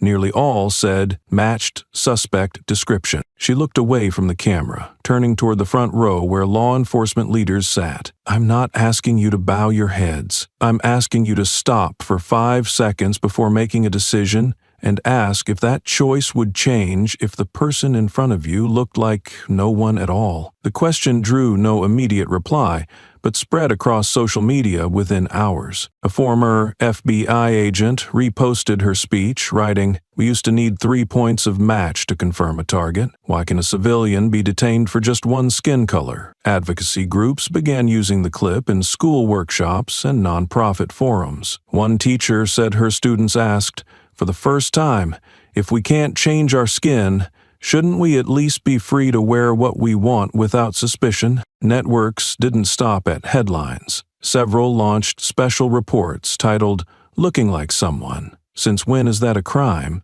They interviewed people treated like suspects for being in the wrong place at the wrong time or simply not matching visual expectations. A middle-aged man recalled being searched while walking his daughter to school just because the area had seen a robbery days before. "I don't blame them for being cautious," he said, "but when my daughter looked at me like she was asking, 'Did Dad do something wrong?' I knew it wouldn't be the last time it happened." Criminal justice research groups began releasing data showing people of color were stopped far more often than white individuals, despite no direct link to crime rates. A Georgetown University study concluded the issue lies in how reasonable suspicion is interpreted, so loosely that presence alone becomes reason. Under mounting pressure, some states began pilot programs to change incident report form. Officers were now required to list at least 3 objective identifiers before taking action. Mandatory training expanded to include bias awareness and the ability to distinguish real threats from conditioned reflex. When asked about backlash after her speech, the governor simply said, "I don't need support. I need change, before another mother has to claim her child's body because they looked like someone in the crosshairs. She didn't start a campaign or promote her name, but her name began appearing in Civil Rights Award nominations. On the wall of a newly opened high school in her state, students chose the unofficial motto, "I don't look like anyone, and that doesn't make me guilty." In a closed-door police department meeting, tension filled the room as a recording played.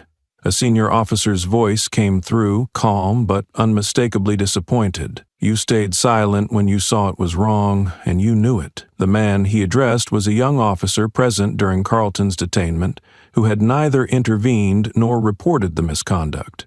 No one in the room looked forgiving. They didn't need an apology, they needed a correction. Silence in law enforcement was not new, but this time it had been named in front of peers and internal affairs. That afternoon, the young officer walked himself to the ethics training office. He didn't give excuses, didn't blame pressure or lack of time. He simply said, "I want to help with the next training, not to redeem myself, but so the next ones know that standing still might be the last thing someone experiences." The coordinator didn't decline. She handed him the syllabus and told him to prepare the opening session. This wasn't punishment. It was a confrontation. At the next week's class, he didn't take the podium. He sat among recruits and spoke evenly, without dramatics. No names, no embellishment, just the weight of letting wrong pass, as if it wasn't real. And that weight, he said, was heavier than any official reprimand. The class listened, not because of his rank, but because every one of them knew they'd one day face the same test. When no one orders you to act, will you still choose to? A week later, internal surveys showed a doubling in recruits, suggesting ethics scenarios for discussion. Many wrote, "I want to learn how to recognize the line between duty and conscience." The program head reported this to leadership, emphasizing that first-hand testimony changed how recruits engaged. They stopped asking about rules for reporting and started asking, "How do I make sure I'm not part of the silence?" An independent outlet heard about it and asked to interview the young officer. He refused to appear on camera, not from fear, but because the story wasn't about him. "I don't need forgiveness," he said over the phone. "I just hope the ones who come after me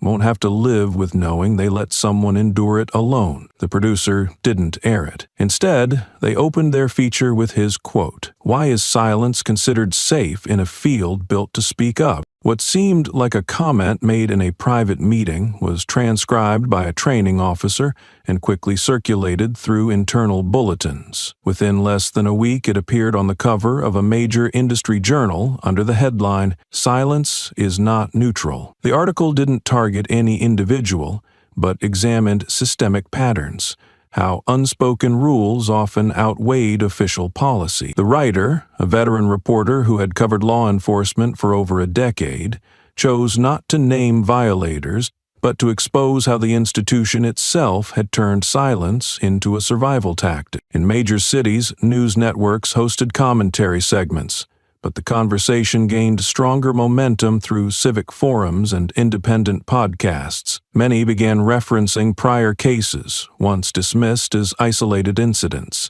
arguing that Cole wasn't the root of the problem, he was a symptom. One host stated, "If we think this ends with one bad officer, we're not ready to face the real depth of the issue." At a public ethics conference at Georgetown University, a scholar noted, "What's being redefined isn't just how misconduct is handled, but how community responsibility is measured in a field long seen as immune to challenge." Some law enforcement officials pushed back, claiming the media had gone too far. But for many citizens, it was the first time the conversation wasn't about optics, but behavior under pressure. Soon after, a national survey reported that over 60% of respondents believed a colleague's silence around misconduct did more damage than the act itself, if left unreported. The figure stunned some in leadership, while prompting others to reflect. Retired officers began speaking up, recalling times they were told to handle it internally or to avoid drawing attention for the good of the team. Their words no longer sounded bitter, but like long overdue relief, as if letting go of what they once believed was duty. At an East Coast precinct, a regional commander held a closed-door meeting with team leaders. No cameras, no press. He began with an admission. "I used to think protecting the team meant shielding us from scrutiny. Now I understand trust is what keeps the team standing." He then announced a new policy, requiring quarterly reports from team leads on misconduct cases and how they were addressed. Though not covered by the media, the change spread quickly across departments, signaling that someone was finally addressing the root. In a private session with federal trainers, Carlton reinforced his message. Don't let the ones left holding the damage always be the ones with the least power. If the system won't fix itself, someone else will. And by then, it won't be on our terms. The conversation wasn't recorded, but everyone present agreed it was the first time in years someone entered the profession not to protect its image, but to correct its mirror. On a podcast hosted by retired officers, a familiar voice came through, not loud or dramatic, but strong enough to send ripples through the law enforcement community. The man, a former officer with nearly 30 years of service, began with a story from his days on patrol. "I used to believe the system had our back, protecting those on the front lines," he said slowly. "Now I'm not so sure. Maybe it's just protecting itself." The quote quickly went viral, shared across professional forums and independent media channels. He didn't name names or cite specific events, but everyone knew he was referring to the Carlton case, a turning point no longer possible to ignore. His voice, worn and measured, didn't attack individuals but peeled back layers of institutional faith. "We were trained to react fast, but no one taught us how to react fairly," he said. "And every time I let something go,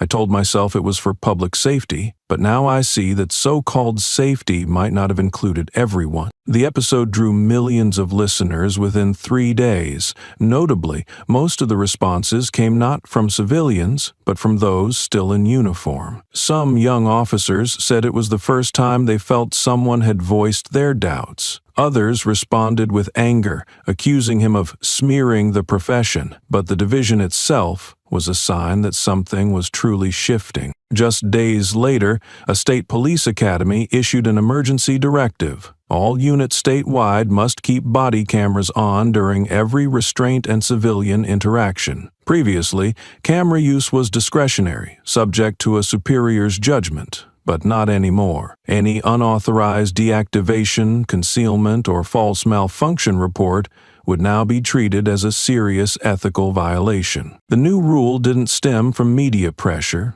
but from an internal board created after a wave of quiet resignations by seasoned officers. An internal report revealed that over 40% of recent departures cited a loss of moral direction in the workplace. The figure had never been made public, but once leaked, it forced state leadership to re-examine the entire structure of training and oversight. At a press conference about the change, the police academy's director stated, "We're not changing because of pressure.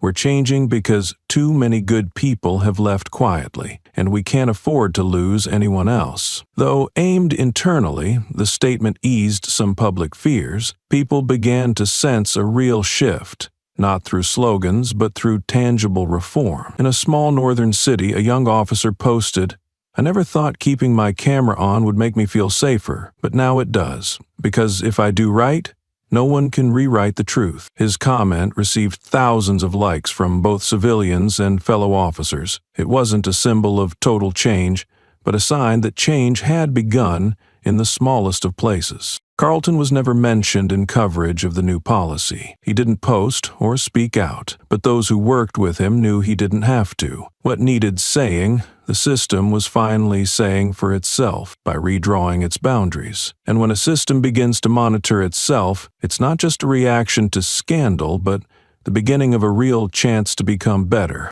During a special federal hearing, the room, usually dense with legal jargon and charts, fell still after an unscripted question. A veteran lawmaker, longtime supporter of police immunity, paused mid-speech and looked directly at the man in the witness chair. "What if it hadn't been Carlton?" he asked. The silence that followed was sharp. Carlton, now in a plain gray shirt, sat straight. No notes, no hesitation. His reply came softly but clearly, as if it had waited years. Then maybe there would have been a funeral called an accident. His words didn't accuse or shout. They landed like fact, cold and direct. For years, the system had wrapped such moments in phrases like split-second decision. But when the man nearly gunned down was a general trusted with national secrets, the word accident turned inward, cutting at the very foundation of justice. A young law student underlined the phrase in her notebook. Outside the chamber, headlines read, "An accidental funeral." It spread fast, faster than any official statement, raising questions in classrooms and forums. Teachers asked, if he hadn't held rank, would the system have stopped? That week, a law school launched a course called Public Power and Private Duty. It focused not on legal theory, but on ethics. When does power become habit? When does silence become complicity? Are we raising lawyers skilled in argument, but weak in conscience? The hearing sparked broader debate. One network aired a panel. Some called Carlton an exception, others said he proved the rule. There was no consensus, but something shifted. The public began rethinking what counts as a workplace mistake when it happens to civilians, not officers. At a cafe near City Hall, an older man, clearly a veteran, set down his paper and told a young server, "Don't wait for rank to believe you deserve to live." It wasn't a threat, it was true. Carlton didn't speak as a general. He spoke as a citizen who knew right from wrong, didn't need a title. And what lingered after that hearing wasn't new policy. It was a crack in an old belief that safety isn't real until justice becomes instinct, not exception. In a classroom at a training academy for new officers, the whiteboard didn't start with a flowchart. Instead, the instructor, a retired veteran investigator, quietly wrote 3 simple lines. The first question stirred the room. Have you ever suspected someone because of their skin color? There was no prompt, no model answer. It cut straight into what most training programs avoided. No one could respond with a theory. Each had to answer from experience or with the discomfort of never having considered it. The room slowed down like a system reboot. Avoidant eyes gradually turned cautious.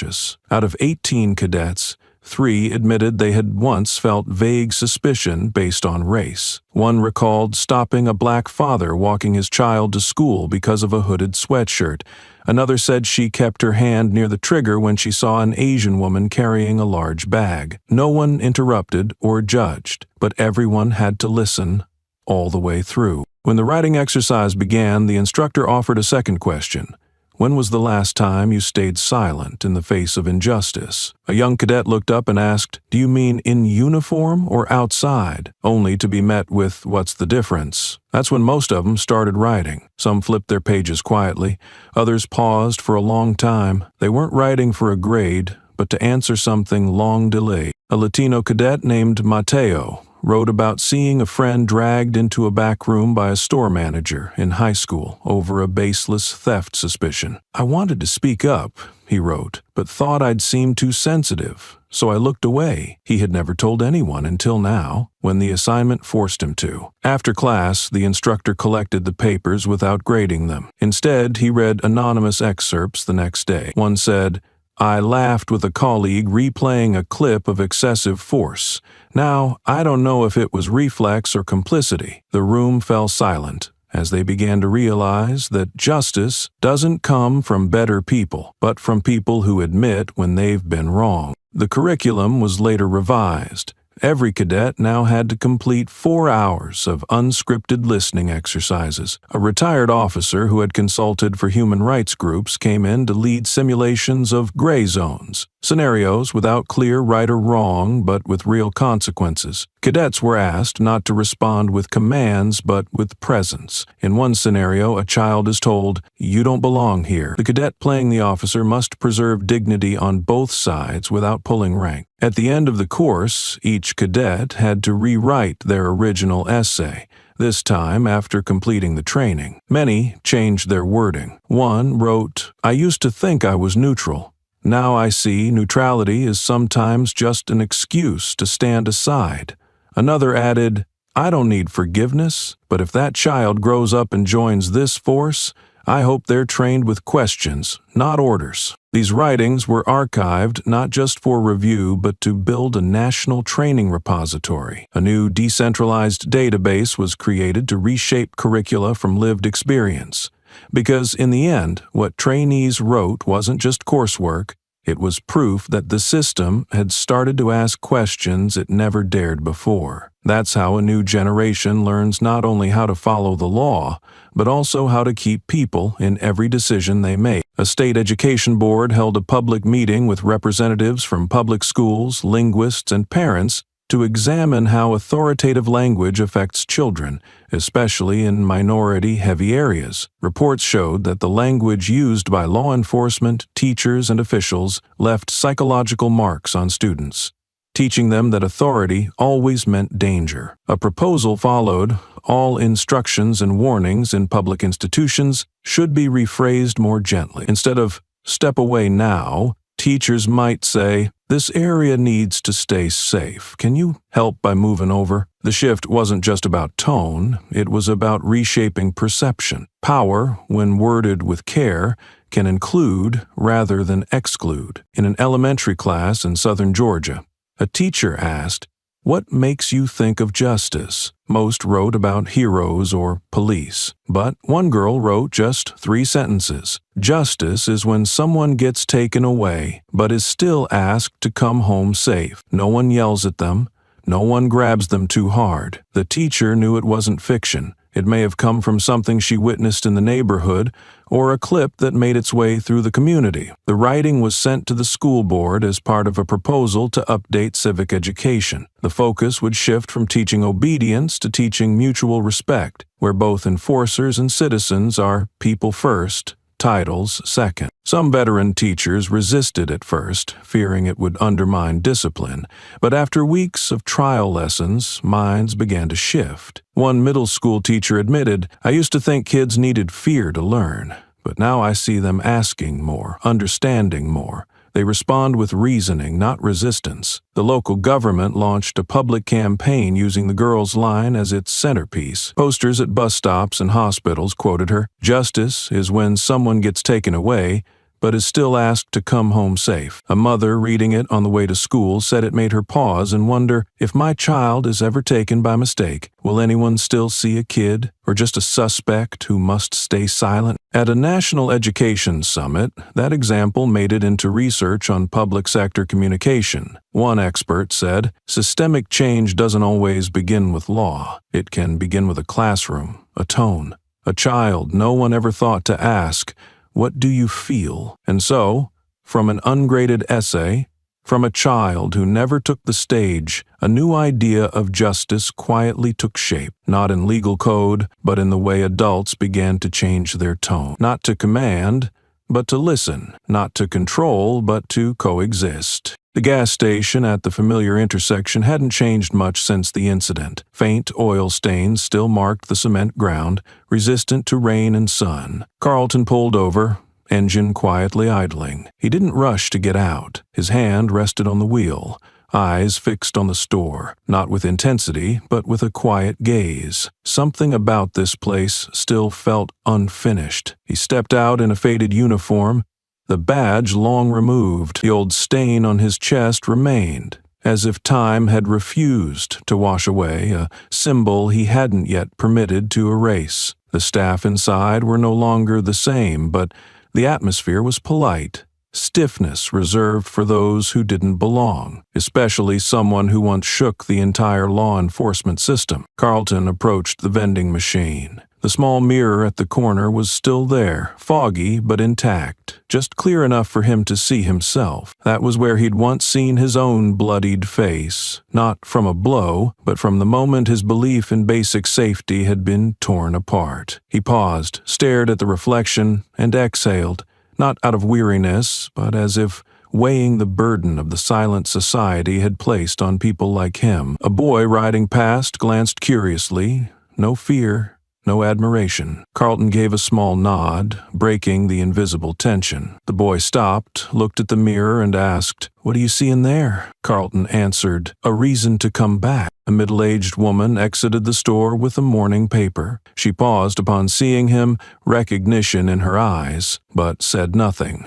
She simply held up the front page, a photo of Carlton during the hearing, with the headline, "No longer looking away." He nodded, then looked at the gray brick building where it all happened. Each brick seemed to hold a piece of the story, and he knew he couldn't change the past. But he could place a period. As he stepped away from the machine, he let his fingers touch the metal frame, a silent farewell to an unnamed witness. When he walked out, he didn't look back, but he left a sentence for the clerk at the counter. "You didn't step out that day. Maybe you were scared or didn't think it was your turn, but that silence made everything last longer than it should have." The clerk said nothing, only lowered his head. Carlton expected no apology. What he needed was remembrance. On his way to the car, he passed a group of students waiting for the bus. A black girl with a red backpack stared at him. Carlton walked over, crouched to her level, placed a hand on her shoulder, and said, "Your skin color should never decide how people talk to you."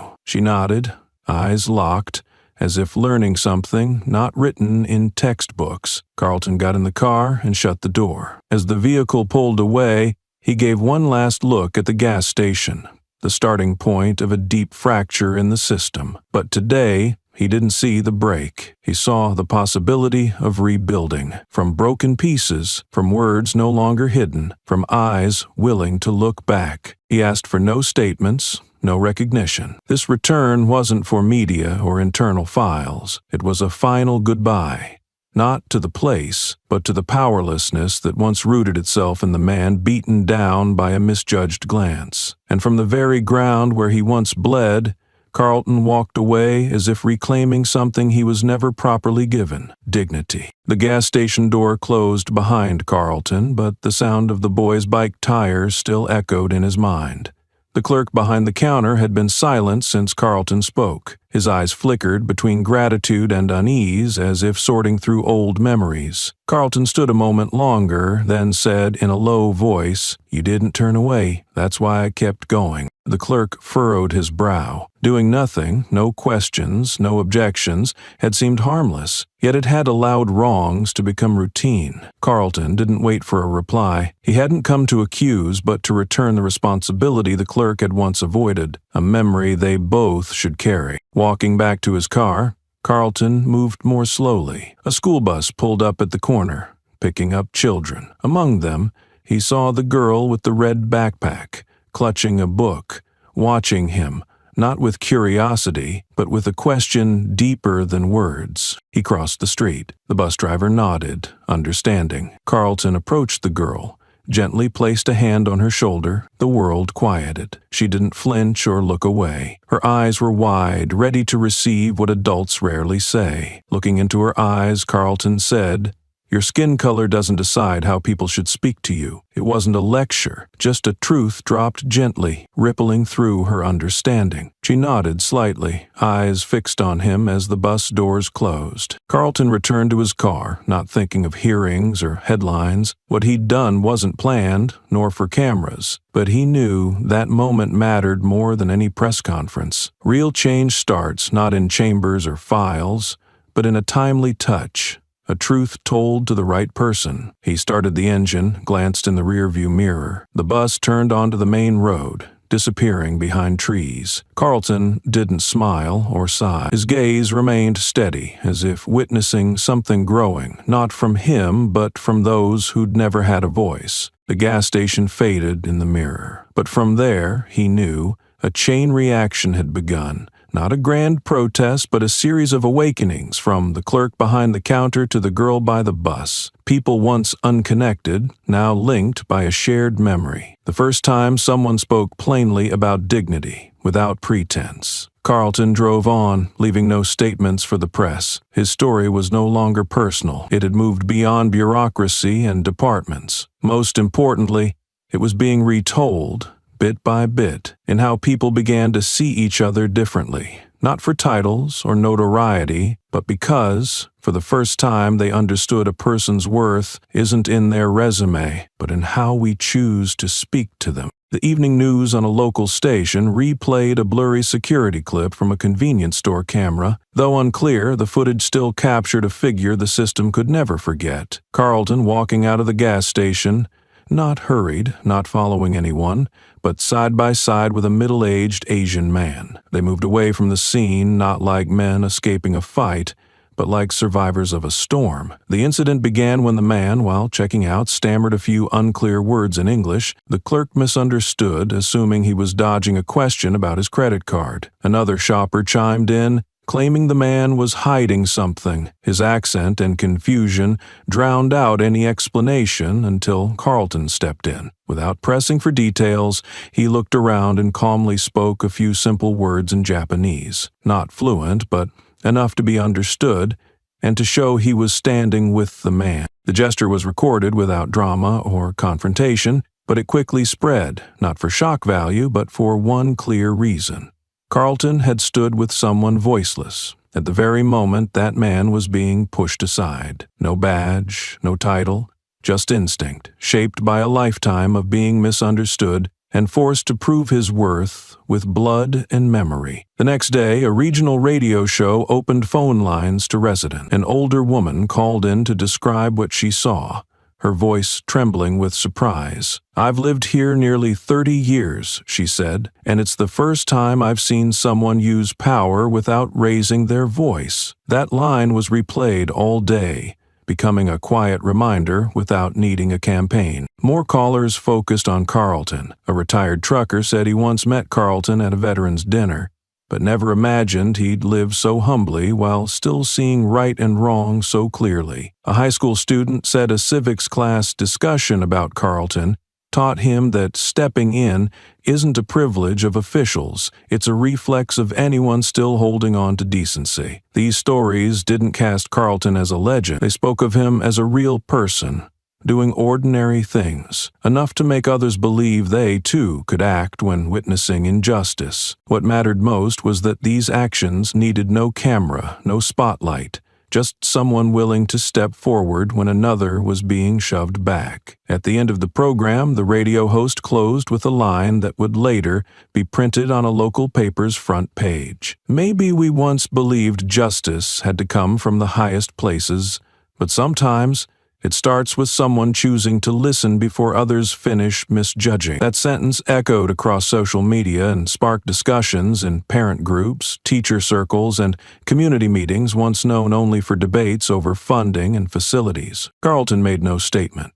When asked later, he simply said, "I didn't help him because he needed it. I did it because I once wished someone had done it for me." It wasn't long, but it said enough. His actions today were threads of a story never finished for him in the past. And just like that, small moments formed a quiet path, not one of medals or honor rolls, but of humble belief passed from one person to another. In a loud world, Carlton kept doing what felt most human, stepping forward, staying calm, and doing what was right, as if that were the most natural thing a person could do. Near the gas station that had once been the center of a crisis, a small wooden sign was set up by the walkway near the fence. No decoration, no symbol to show who placed it. Just one line painted in bold white on dark brown. "If you don't speak up for others, you've lost your voice." No one claimed responsibility. There was no unveiling, no news coverage. But since it appeared,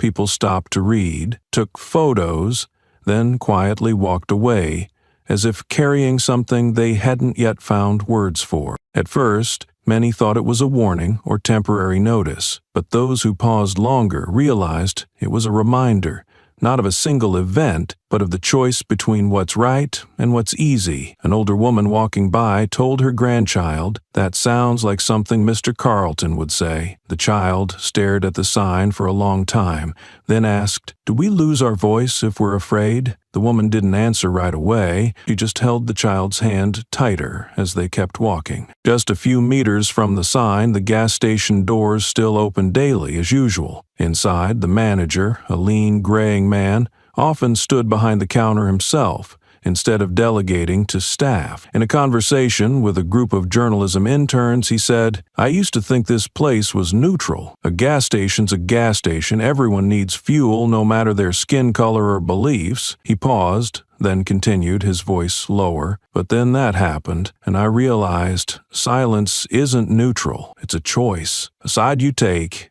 even if you don't admit it." His words were never printed in a major editorial, but they spread through word of mouth. A female student wrote in her journal, "He didn't call himself a victim or a hero. He just said, 'I stayed silent, and I regret that.'" From that awareness, he began printing copies of the sign's message and taping them inside the corners of the store. So when new staff come in, they'll know what we witnessed and what we chose afterward, he explained. The neighborhood began to shift. A small diner across the street placed a tray of notebooks for customers to write down their thoughts. One early entry read, "I used to think justice was something for courtrooms. Now I think it starts when someone stands with a stranger." A student wrote, "I thought only adults had responsibility. But today I understand, staying quiet also lets wrong keep going. No one knows how long the sign will last. The weather may wear it down. One day the city might remove it for zoning reasons. But by then it will have done its job, restarting a conversation about each person's role in a society, always choosing between looking away or stepping in. And in the rush of daily life, that sign, nameless, unsigned, has become a symbol of a time when silence was seen as safety, but is now recognized as an ethical divide. A symbol not to credit anyone, but to remind us, when you stay silent while someone else needs your voice, you don't just abandon them, you lose what makes you human. Inside a cream-colored envelope sealed by hand, a letter from an 8-year-old girl was addressed, vaguely, to the man from the news who stood still. It took the postal staff quite some time to identify the recipient, but eventually the letter reached Carlton. He opened it and read the slanted, delicate handwriting slowly. "You don't know me, but because of you, my dad now understands not all brown-skinned people are scary." In a world where media races by the second, those words made Carlton pause for a long time. The story behind the letter surfaced weeks later, when the girl's mother shared it online. She wrote that her husband, a former traffic officer, used to tell their child,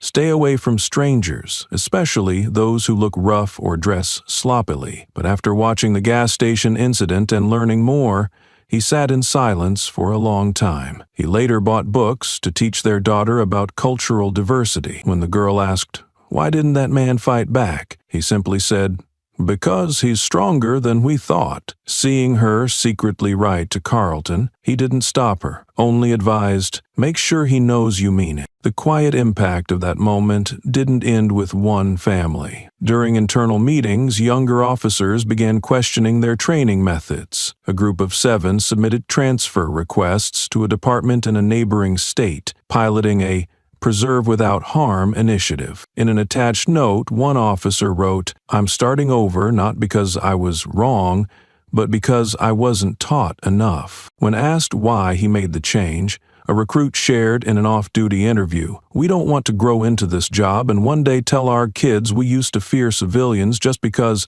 they didn't match the training manual." He added that in their final drill, the instructor had said, "If you can't handle the pressure, get out." But he thought differently. If you can't face your conscience, you're the one who needs retraining. The media gave little direct attention to these shifts, but civil groups quickly noticed and offered support. A behavioral institute began monitoring the new unit's training as a case study in changing mindsets.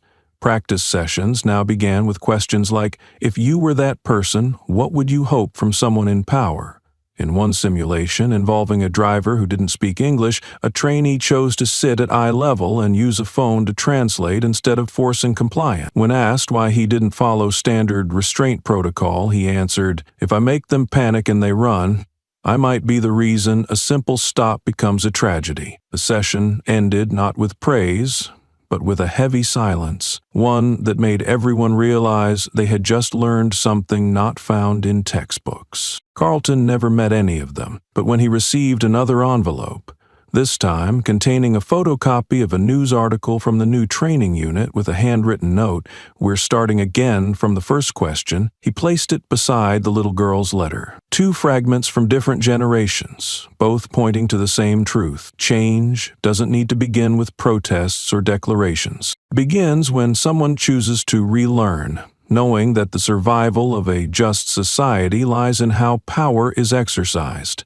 In a modest high school auditorium in a city once shaken by police investigations, dozens of students gathered around a man in a plain shirt, familiar to anyone who followed recent news. There was no podium, no slideshow, and no one was told to take notes. Carlton wasn't there to give a speech. He came to sit down and face a generation growing up in unresolved tension. He began with a story that had no name and no clear ending. A child was stopped at a train station because he looked like someone reported earlier.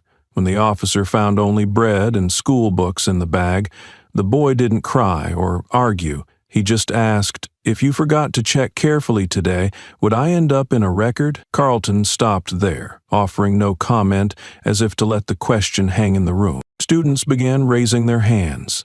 One asked, "Have you ever felt like someone you now criticize?" Carlton nodded without hesitation. He told of a time as a young lieutenant when he ordered a harsh stop on a man wearing a thick coat in summer. "They praised me for being alert," he said, "but I later found out he had a skin condition and needed to stay warm year-round." Another asked, "Do you think people would listen to me if no one in my family is famous?" The room fell silent. Carlton replied, "Maybe not everyone will listen, but if you ask clearly and often enough, they'll start to face the question, even if only in their minds." On the whiteboard behind him, someone had written in chalk, "One person cannot change the whole system, but they can make it start asking itself questions." No one claimed the line, but it felt like it came from the hearts of many in the room. A teacher at the back, eyes misty, said softly, "We teach history, but we never teach how to keep living after seeing injustice in the present." Carlton turned to look at her, said nothing,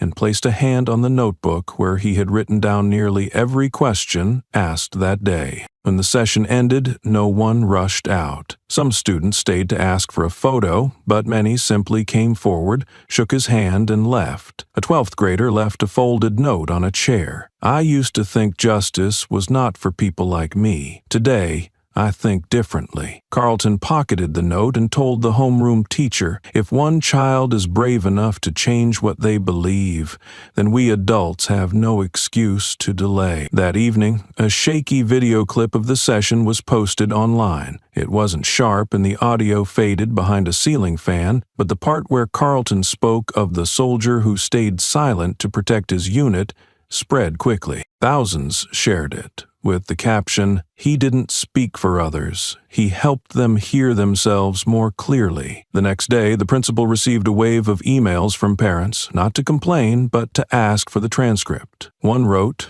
"My son used to be angry whenever police were mentioned. Today he came home and said, 'I think some are good people, but they're forced to stay quiet.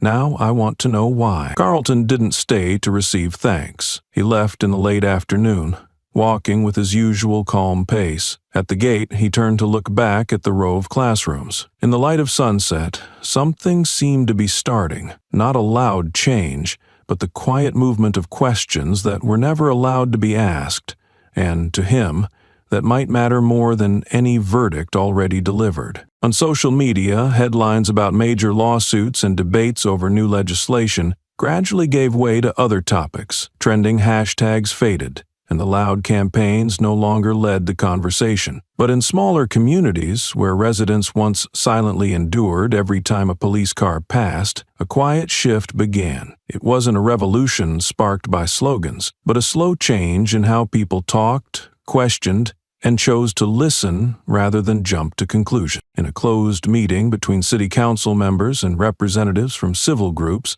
the name Dana unexpectedly came up. A former law student, she had once been handcuffed on the street while simply waiting for a bus. No signs were raised for her that day, but a video showing her silent, steady gaze even with a gun pointed at her face spread among others who had experienced the same pain. It was those very people who nominated Dana to join the Civilian Oversight Board, a seat that had never been held by a black woman under 30. When invited to the internal vote, Dana did not dress up. She wore a light gray shirt, hair tied back, and carried an old notebook clipped with a copy of the summons from that incident. During her speech, she kept it brief. "If I hadn't been handcuffed on the street, would anyone here believe I deserved to be in this room today?" No one responded. A few lowered their eyes. The rest stayed silent. But when it was time to vote, the entire council, without a single word, voted unanimously in her favor. There were no speeches, no applause, and no headlines the next day. But word spread slowly among those who had waited too long to be seen. For them, Dana's appointment was more than a seat at the table. It was a sign that quiet resistance could still open doors, not by shouting, not by demanding, but by standing firm when the system expected collapse. And so, in the absence of noise, something else began to grow. Trust, not in the institutions, but in the possibility that people inside them might change. Dana didn't claim victory. She simply stayed until the vote was done, nodded respectfully, and walked out without turning back, leaving behind not just a vote, but a question still echoing in the room. The event never made the evening news.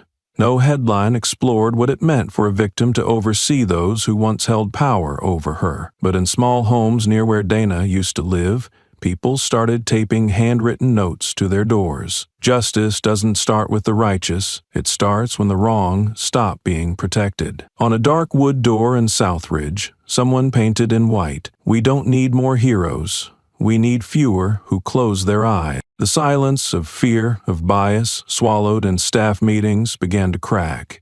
Not through shouts, but quiet talks between neighbors, in cafes, between people who never used to speak of politics. An elderly woman from Dana's church said that for the first time in over 10 years, the pastor asked the congregation, "If someone is abused right before us and we look away, who are we protecting?" Dana gave no interviews after the vote. She returned to her small apartment, finding a few anonymous gifts at her door, a handwritten letter, white daisies, and a cloth with the words, "Still standing, still worthy." The next day, she visited her old law school, not to celebrate, but to propose a seminar called Power and Silence, Law Between the Gaps. The academic director told her, "We've never had a course like that." Dana smiled, replying, "Then this is a good time to start." At the bus stop where everything shifted for her, a group of final-year law students posted a quote from Dana's speech the day of the vote. A middle-aged man stood quietly,